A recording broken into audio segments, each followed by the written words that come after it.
Hello friends, welcome to the mathematics point Kanheri.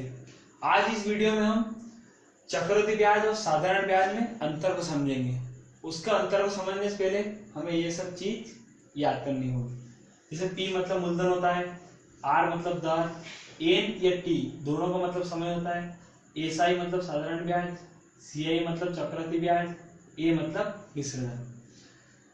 अब जैसे हमें उदाहरण लेते हैं कि मैंने P पैसा लगाकर मतलब 1,000 रुपये मूलधन 3 साल के लिए 2% की दर से मैंने साधारण ब्याज पे अगर बैंक में पैसे डाले हैं तो मैं कितना ब्याज मुझे 3 साल में मिलेगा। जैसे मैं अगर इसको एक साल करके निकालू तो हमारा सूत्र क्या है साधारण ब्याज का?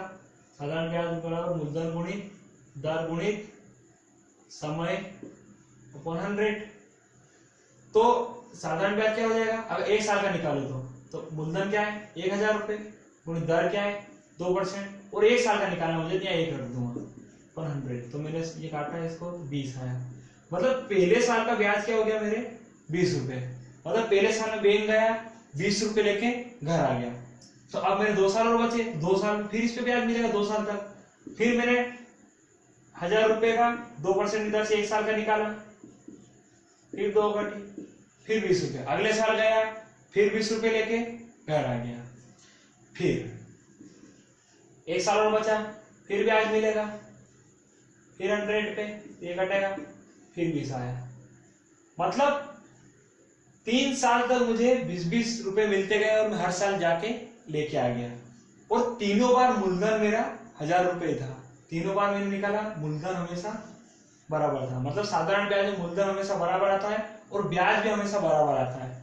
तो मैंने 3 साल में टोटल कितना ब्याज कमाया 20 प्लस 20 प्लस 20 मतलब 60 रुपए कमाए।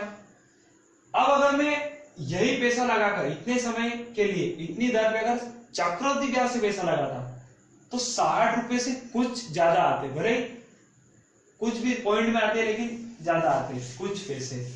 अब देखते हैं वो कैसे ज्यादा आते हैं। जैसे मैंने 1,000 रुपए लगाए 3 साल के लिए और चक्रवृद्धि ब्याज पे लगाए 2% की दर से चक्रवृद्धि ब्याज। तो चक्रवृद्धि ब्याज में क्या होगा कि ब्याज से ब्याज मिलेगा। जैसे मैंने पहले साल का ब्याज कितना बना मेरा, पहले साल का 20 रुपए आए थे।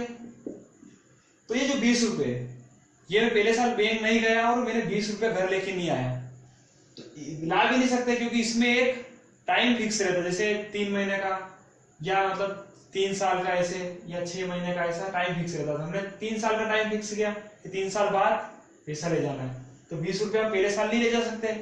तो 20 रुपए क्या होगा कि इस 1,000 में जुड़ जाएंगे। अब 20 रुपए में ब्याज मिलना चालू हो जाएगा। अगले साल से 20 पे भी ब्याज मिलेंगे। तो ये कितने हो जाएंगे 1,020। मतलब अगले साल का मूलधन क्या हो जाएगा हमारा 1,020। अब इस पे 2% की दर से 1 साल में ब्याज निकलेगा।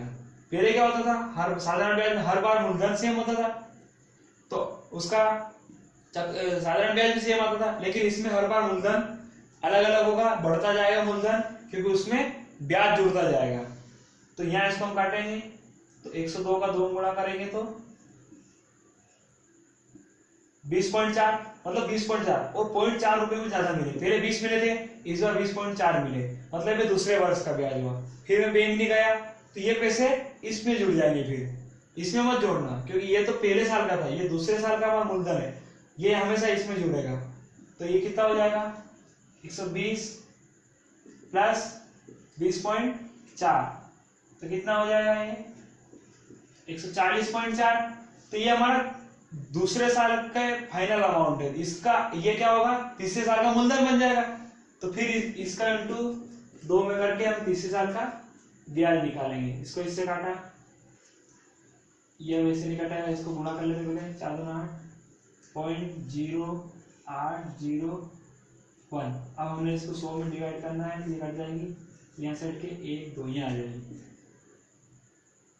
इसका इंटू इसमें 8 और यहाँ 2 आएगा तो ये आ जाएगा हमारा 20.8।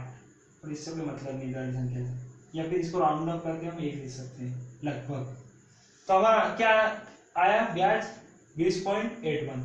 मतलब कुल मिलाकर इस 20 से ज्यादा आया है। हर बार ब्याज बढ़ता जा रहा है क्योंकि हमें ब्याज पे ब्याज मिलता जा रहा है। तो क्या अंतर है साधारण ब्याज में? साधारण ब्याज में मूलधन हमेशा बराबर होता है, उसका ब्याज भी हमेशा बराबर आता है। लेकिन चक्रवृद्धि ब्याज में क्या होता है, मूलधन बढ़ता जाता है, क्योंकि पहले साल का ब्याज उसमें जुड़ता जाएगा, क्योंकि हम ब्याज तो ला नहीं रहे बैंक से, इसलिए चक्रवृद्धि ब्याज का अंतर हमेशा साधारण ब्याज से ज्यादा आता है।